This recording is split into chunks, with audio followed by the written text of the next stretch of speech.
Hello students, I am Ruli और today's topic is free fall. Free fall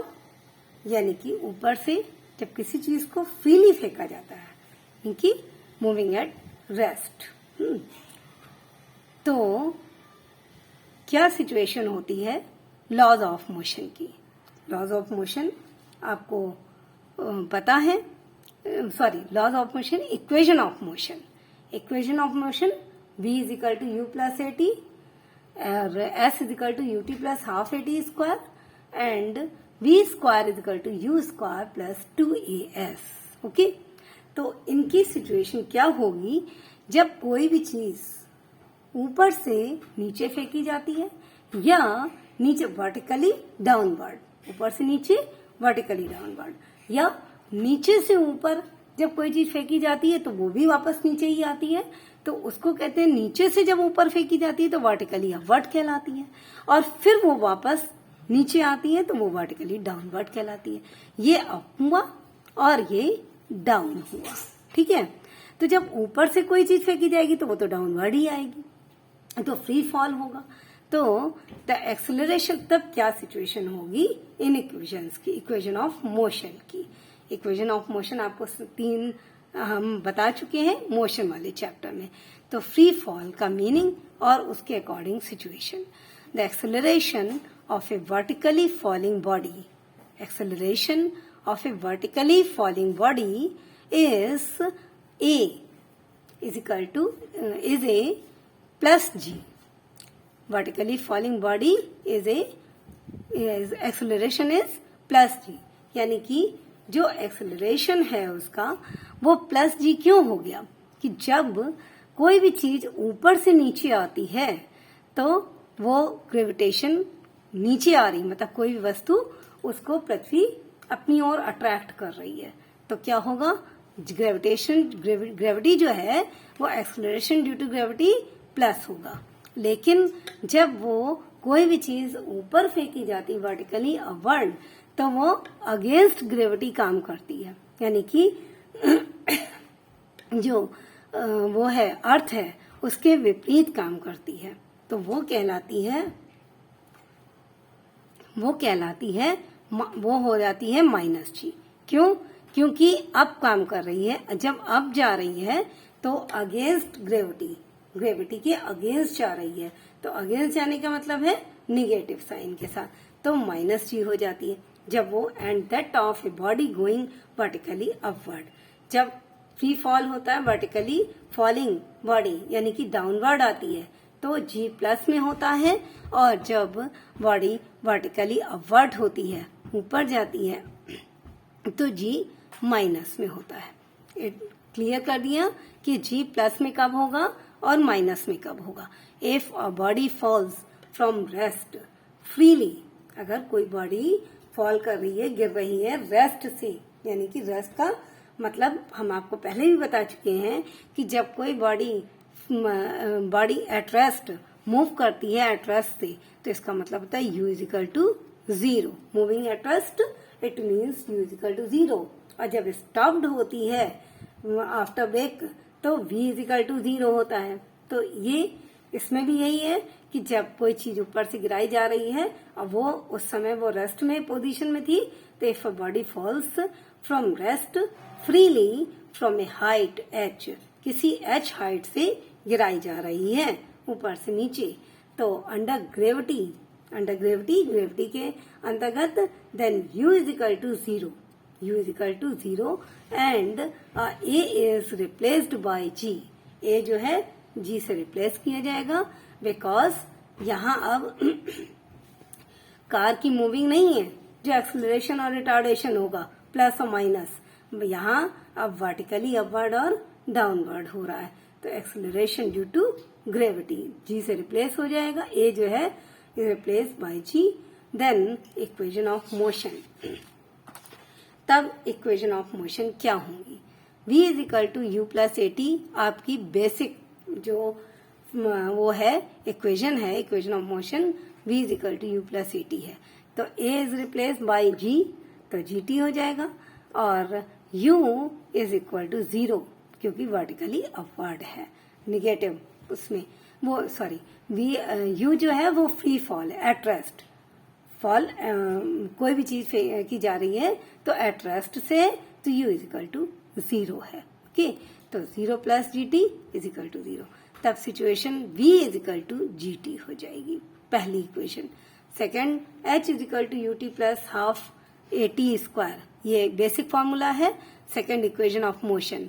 but u 0 होगा, क्यों? क्योंकि वो रेस्ट से मूव कर रहा है, तो जब रेस्ट की पोजीशन में था एट रेस्ट तो u इज इक्वल टू 0, और a रिप्लेस g के द्वारा, तो 0 इंटू टी 0 हो जाएगा plus half g t square, तो 0 पूरा 0 हो जाएगा, तो हाफ जी टी स्क्वायर हो जाएगा second equation. Third is v square is equal to u square plus 2gh, तो u ऑल्सो 0, u क्योंकि एट रेस्ट की पोजीशन से स्टार्ट कर रहा है, 0 होगा 0 का स्क्वायर, और plus a is replace g, तो यहाँ पर ए एस होना चाहिए, a और s, बट हमारा यहाँ पर चूंकि हम वर्टिकली अपवर्ड या डाउनवर्ड तो हाइट ले रहे हैं तो h लेंगे, और एक्सेलरेशन जब हाइट ली जाती है तो एक्सेलरेशन ड्यू टू ग्रेविटी काम करता है, एक्सेलरेशन नहीं काम करता, तो 0 का स्क्वायर प्लस 2gh तो इज इक्वल टू 2gh, ये थर्ड इक्वेशन हो गई। अब next topic, what if the initial velocity of fall of the body is u, अगर इनिशियल वेलोसिटी किसी वेलोसिटी से उसको फेंका जा रहा है, इनिशियल वेलोसिटी ऑफ फॉल गिरने की, ऊपर से नीचे जो फेंकी जा रही है वो u है, कुछ वेलोसिटी से गिर रही है, देन इक्वेशन ऑफ मोशन तब क्या हो जाएंगी, तो v is equal to u plus g t, क्योंकि नीचे गिर रही है, ऊपर नहीं फेंकी जा रही है, नीचे से ऊपर नहीं फेंकी जा रही, अपवर्ड नहीं जा रही है, ये ऊपर से नीचे फ्री फॉल है, तो ऊपर से नीचे कुछ उसमें वो था, मूविंग बॉडी थी, तो उसकी कुछ इनिशियल वेलोसिटी थी। If the velocity initial velocity of fall of the body is u, अगर उसकी कुछ इनिशियल वेलोसिटी है तो u प्लस जी टी। अब चूंकि वो नीचे आ रहा है तो इसलिए ये प्लस में होगा, क्योंकि ग्रेविटी के साथ आ रहा है, ग्रेविटी के कारण नीचे आ रहा है, u प्लस जी टी, तो v is equal to u plus a t, a की जगह g आ जाएगा, s is equal to u t plus half a t square, s की जगह पे h और a की जगह पे g, तो ये सारे के सारे प्लस में आएंगे, और h is equal to u t plus half g t square, और v square, third equation is v square is equal to u square plus 2gh, ये सारे पॉजिटिव साइन का मतलब है कि एक्सेलरेशन जो है वो ग्रेविटी के अकॉर्डिंग है, मतलब जो gravity acceleration due to gravity, यानी कि बॉडी मूविंग बॉडी नीचे आ रही है, वर्टिकली डाउनवर्ड है। If a body is thrown vertically upward with an initial velocity u, अगर उसकी इनिशियल वेलोसिटी कुछ है और u वेलोसिटी से वो फेंकी जा रही है to a height but upward फेंकी जा रही, तो निगेटिव साइन हो जाएगा, u to a height, velocity u to a height, एक ऊंचाई पे जाके यहाँ से इनिशियल वेलोसिटी जाएगी, कोई भी चीज फेंकी जाएगी तो u वेलोसिटी से, तो वो माइनस g हो जाएगा, तो height there will be retardation, acceleration is retardation में चेंज हो जाएगा, तो acceleration due to gravity is minus g, यानी कि रिटार्डेशन हो जाएगा। तो then equation of motion are v is equal to u minus g t, यानी कि a की जगह पे माइनस कर देंगे तो प्लस माइनस माइनस हो जाए, और a की जगह पे g कर देंगे और प्लस की जगह पे माइनस कर देंगे, तो u minus g t, h is equal to u t minus half g t square. Basic आपको पहले इक्वेशन मैंने बताई थी, उसके अकॉर्डिंग हम चेंज करेंगे, v square is equal to u square minus 2gh, क्योंकि u वेलोसिटी है उसकी इनिशियल वेलोसिटी, और माइनस इसलिए क्योंकि अपवर्ड जा रही है, और a की स्थान पे g लिया गया, acceleration due to gravity. At the highest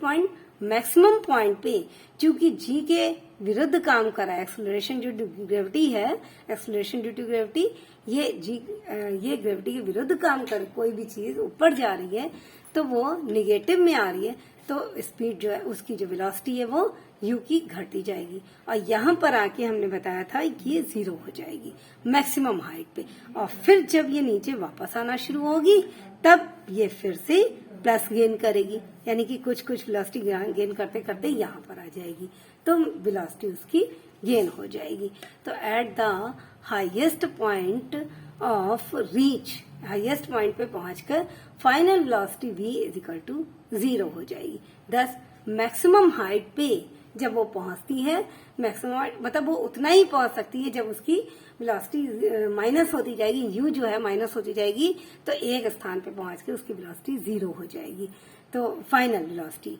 v जो है हाईएस्ट रीच पे, तो h मैक्सिमम हाइट पे उसकी वेलोसिटी u² अपॉन 2g हो जाएगी। ये कहाँ से आया? v² is equal to u² minus 2gh and the time. अब यहाँ पर v² is equal to u² minus 2gh, तो h की वैल्यू निकालने के लिए हम क्या करेंगे? ये v² जो है v² is equal to u² minus 2gh है, तो इसके लिए हमें h की वैल्यू मैक्सिमम निकालनी है। तो हम ये माइनस ये इधर की तरफ ले आएंगे, ये इधर की तरफ ले आएंगे, u² माइनस v² है, और u² माइनस v², और v² जो है वो 0 है, तो u² हो जाएगा, u² माइनस प्लस में है माइनस हो जाएगा, minus v² is equal to, और ये जो माइनस में है ये इधर जाएगा 2gh प्लस में हो जाएगा, is equal to u² minus 0, तो यानी कि u² हो जाएगा। अब 2gh है, 2gh is equal to u², तो h is equal to h maximum height पे u² upon 2g, okay, u² upon 2g, ये इससे आ जाएगा। एंड द टाइम, अब इसका टाइम कैसे लेंगे? टाइम इसका किसका, ये तो हमने निकाल लिया क्योंकि v इज इक्वल टू 0 हो गया, तो जब v 0 हो गया तो u² माइनस 0, तो u² आ गया, और 2gh is equal to u², तो मल्टीप्लाई में है 2g, तो ये डिवाइड में आ जाएगा, h is equal to u² upon 2g, ये आपका इससे निकला है। एंड द टाइम, इसका टाइम क्या लगेगा? h मैक्सिमम हाइट पे उसका टाइम कितना निकलेगा? तो h मैक्सिमम हाइट पे and the time h maximum height पे, तो v² equal to u² minus 2gh, तो v² इज इक्वल टू 0, तो u² is equal to h is equal to u² upon 2g। And the time taken, ये तो हमने आपको बता दिया, and the time taken by the body to rise, मतलब कितना टाइम उस टाइम में taken by the body to rise to the highest point, highest point पे पहुंचने में उसको how much time taken the highest point, reach the highest point. तो इसके लिए फर्स्ट इक्वेशन ऑफ मोशन है क्या? v is equal to u plus at, but change in u plus at,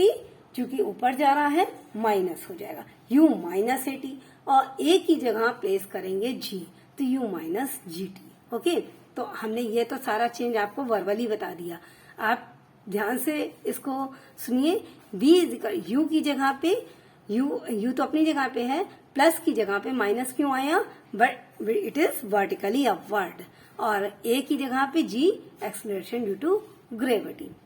तो जो फॉर्मूला इक्वेशन है वो चेंज हो गई, v is equal to u minus gt, और v is equal to 0, v 0 है, तो u minus gt is equal to 0। तो हमने बताया है a minus b is equal to 0 is equal to a, तो क्या हो जाएगा? a is equal to b हो जाएगा, ये मैथमेटिकल है। तो u minus g t is equal to, तो क्या आ जाएगा next step? u is equal to g t, तो u is equal to g t, और t हमें निकालना है, आपको t तो पूछा गया, and the time taken by the body to rise to the highest point, highest point पर पहुंचने के लिए कितना टाइम लगेगा उस बॉडी को, तो मूविंग बॉडी को, तो t is equal to u upon g, यानी कि initial velocity upon acceleration due to gravity, जो कि 9.8 और 10 मीटर पर सेकेंड जो भी ले सकते, जो आपको क्वेश्चन में दिया है। The same will be the time it takes to come, अब इतना ही टाइम, जब वो ऊपर जाती है, कोई चीज ऊपर जाती है तो वो नीचे भी आती है और अपनी जगह पे आती है, तो जितना टाइम उसको ऊपर जाने में लगेगा, अगर आप सीढ़ी चढ़ते हैं तो जितना टाइम आपको ऊपर जाने में लगता है उतना ही टाइम नीचे आने में लगता है। तो उतना ही टाइम यानी कि आपको 2 H पार करने हैं, 1 H और 2 H, तो उसके लिए दुगना टाइम लगेगा आपको, 2 टाइम्स आपको लगेगा। तो back to the takes to come back to the initial point after reaching the highest point. Highest point पे पहुंचने के बाद जब आप वापस आते हैं इनिशियल पॉइंट पे तो कितना टाइम लगे। So the total time of journey क्या हो जाएगा, टी डैश, हमने मान लिया है टी डैश, तो 2t, t dash is equal to 2t, क्योंकि 2 हाइट हो रही है, एक हाइट और दूसरी हाइट, और एक हाइट को पार करने में जितना टाइम लगा उतना ही दूसरी हाइट को पार करने में भी टाइम लगेगा। तो 2 मल्टीप्लाइड बाई टी की वैल्यू निकली थी u upon g, 2 multiplied by u upon g, 2u upon g, and the total distance travel by the body. अब उसने टोटल डिस्टेंस कितना कवर किया, तो h dash is equal to 2h, और 2h की मैक्सिमम हाइट कितनी आई थी, u square upon 2g, जो कि सबसे पहले फॉर्मूले से हमने आपको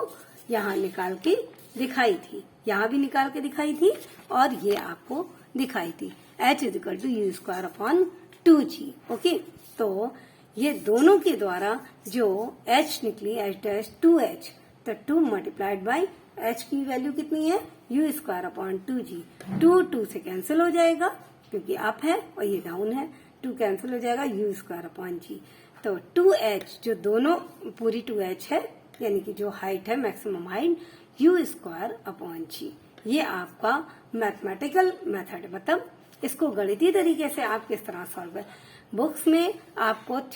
थ्योरी के तरीके दिया गया है, तरीके से दिया गया है, उसको आप पढ़ लीजिए सिर्फ, लेकिन जब तक आप उसको इन मैथमेटिक्स मतलब न्यूमेरिकल वैल्यू में नहीं करते हैं आपको समझ में नहीं आएगा। इस पे ध्यान देके समझिए। और नेक्स्ट होगा mass and weight. Thank you.